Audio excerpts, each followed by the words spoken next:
एक गांव में एक बहुत बड़ा तालाब था। वो तालाब हमेशा मछलियों से भरा रहता था। कई मछुआरे उसमें मछलियां पकड़ते थे।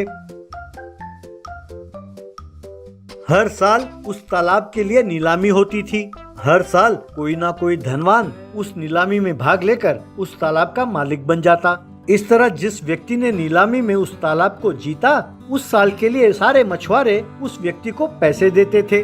उन्हीं मछुआरों में से था एक बूढ़ा मछुआरा जिसका नाम था सुनील चकमा। चकमा जो मछलियां पकड़ता उसे घर के पास ही एक ठेले में रखकर बेचता था और साथ ही अपनी पत्नी द्वारा बनाए गए मछली की सब्जी और फिश फ्राई चावल के साथ बेचकर उससे भी पैसे कमाता था। गांव वालों को उसका स्वाद बहुत अच्छा लगा, इसलिए सब गांव वाले आकर वहां पर खाने लगे। चकमा का बेटा था सुरेश चकमा। उसने डिग्री की पढ़ाई पूरी की थी। वो काफी तेज दौड़ता तो था ही और साथ साथ अच्छा तैराक भी था।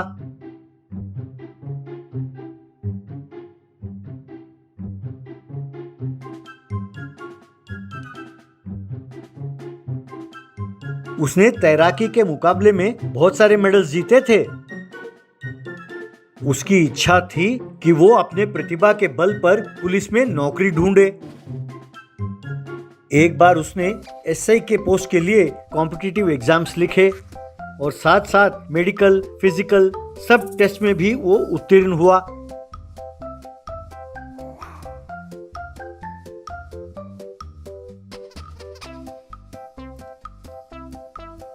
वो घर पर अपने पिताजी से, बापू, मैं परीक्षा में पास हो गया हूँ, इंटरव्यू की प्रतीक्षा कर रहा हूँ। मुझे उम्मीद है कि मैं वहाँ पर भी सेलेक्ट हो जाऊँगा। बस तब तक ये ध्यान रखना होगा कि मेरे खिलाफ कोई पुलिस केस ना हो। तब पिताजी, अच्छा ऐसा है बेटा, तो जरा ध्यान से रहना बेटा, तुम किसी से झगड़ा ना बोलना। तब माँ, अरे तुम भी बड़े अजीब हो। मेरा बेटा क्यों लड़ने लगा किसी से भला? मेरा बेटा किसी के साथ लड़ाई झगड़ा नहीं करता। आओ बेटा, खाना खा लो। एक बार नीलामी में नायक नाम के व्यक्ति ने उस तालाब की बोली लगाई। ये देखकर गांव वाले परेशान हो गए, क्योंकि नायक बहुत बड़ा गुंडा था और बहुत लालची था। नायक गांव वालों से, हाँ, आज से ये तालाब मेरा है। अब से जो भी मछली बेचा जाएगा उन पैसों का आधा हिस्सा मेरा होगा। अगर तुम लोगों ने आनाकानी की तो पड़ोसी गांव वालों से कहूँगा कि आकर मछली पकड़ लें। तब सुखेंद्र चकमा, नायक जी, ये तो ज्यादती है। अगर आधा हिस्सा हमने आपको दे दिया तो हमारे लिए क्या बचेगा? इससे पहले साल भर के लिए पैसे निर्धारित किए जाते थे, हम वही भरते थे, और अब अचानक ये नया रूल। तब नायक, ए बुढ़ाओ, जो हुआ उससे मेरा कोई मतलब नहीं। अगर तुम्हें मेरी बात मंजूर हो तो उतरो तालाब में, वरना रहने दो। तब मछुआरों को गुस्सा तो आया, पर उन्हें मजबूरन मानना पड़ा। सुरेश चकमा भी बहुत दुखी हुआ। इस तरह उस दिन से सब मछुआरे जो मछली पकड़कर बाजार में बेचते थे,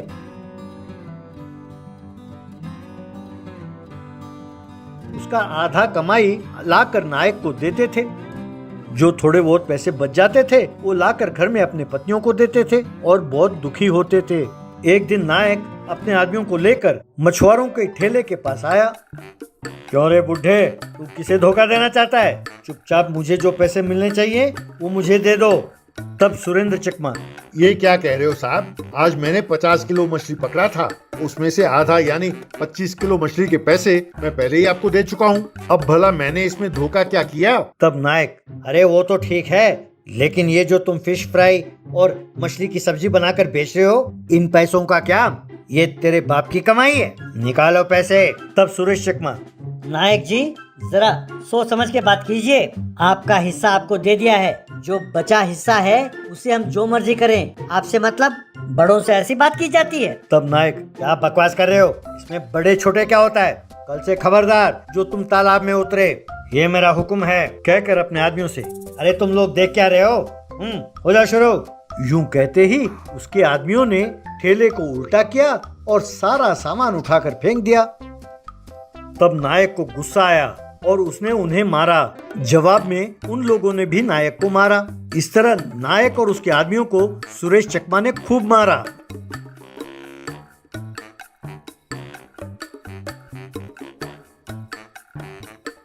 नायक सीधा पुलिस स्टेशन गया और सुरेश चकमा के खिलाफ उसने कंप्लेंट दर्ज कराई।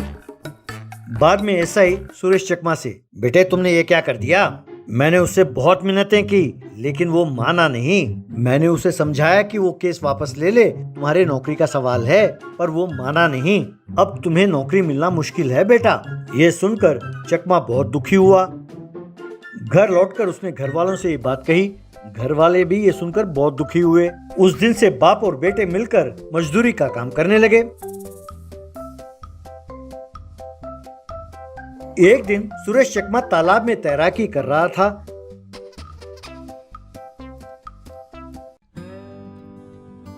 तभी उसे पानी के अंदर एक दरवाजा नजर आई। ये देखकर उसके दिमाग में एक आइडिया आया। वो तुरंत घर पहुंचा और अपने बाप से कहा कि उन्हें क्या करना होगा। दोनों मिलकर घर के सामने ही एक बड़ा सा सुरंग खोदने लगे।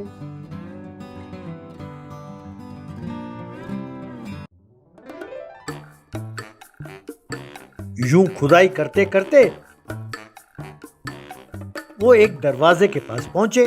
सुरेश चकमा, बापू, यही है वो दरवाजा जिसके बारे में मैंने आपको बताया था। अगर हमने ये दरवाजा खोला तो ये सारा पानी अपने घर के पास आ जाएगा। फिर हम घर बैठे बैठे मछलियाँ पकड़ सकते हैं। लेकिन इसकी खबर नायक को नहीं मिलनी चाहिए, वरना मुसीबत हो जाएगी। ऐसा कहा। पिताजी मान गए। तब सुरेश चकमा ने वो दरवाजा खोला। बस उस सुरंग में पानी भर गया। वे दोनों तैरते हुए बाहर निकले। बाद में घर के पास ही उस सुरंग का एक दरवाजा बनाया और अपने ठेले को उस दरवाजे के ऊपर खड़ा किया। जब भी मछलियों की जरूरत होती तो सुरेश चकमा उस सुरंग के अंदर जाता और तैरते हुए जाकर मछलियां पकड़ कर ले आता। उन मछलियों को लाकर वो ठेले के ऊपर रखता और उन्हें बेचता। तब माँ उन मछलियों का सब्जी बनाती। इस तरह उनका धंधा खूब चलने लगा और वे खूब पैसे कमाने लगे। एक दिन नायक पुलिस को लेकर उनके ठेले के पास पहुंचा। नायक, एसआई साहब, इसने अपने घर के नीचे एक सुरंग खोदा है, फिर तालाब के सारे मछलियों को यहीं से पकड़कर वो बेचता है। अगर यकीन ना हो तो आइए मैं आपको दिखाता हूँ कि वो सुरंग कहाँ है। ऐसा कहा। यूं सब मिलकर उस सुरंग के अंदर गए। अंदर मछलियां देखकर पुलिस हैरान रह गई। बाहर आकर एसआई नायक से, नायक, मैं दूसरे पुलिस वालों की तरह रिश्वतखोर नहीं हूँ। इस गांव के पुलिस स्टेशन में चार्ज लेते ही मैंने पुराने केस सारे खोदे।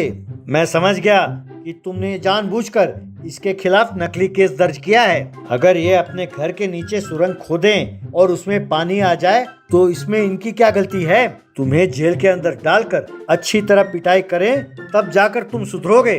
कमीने, भैया सुरेश, मैंने कल ही डिपार्टमेंट को लेटर लिखा है कि तुम्हारे खिलाफ नकली केस दर्ज किया गया है और तुम्हें दोबारा इंटरव्यू के लिए बुलाया जाए।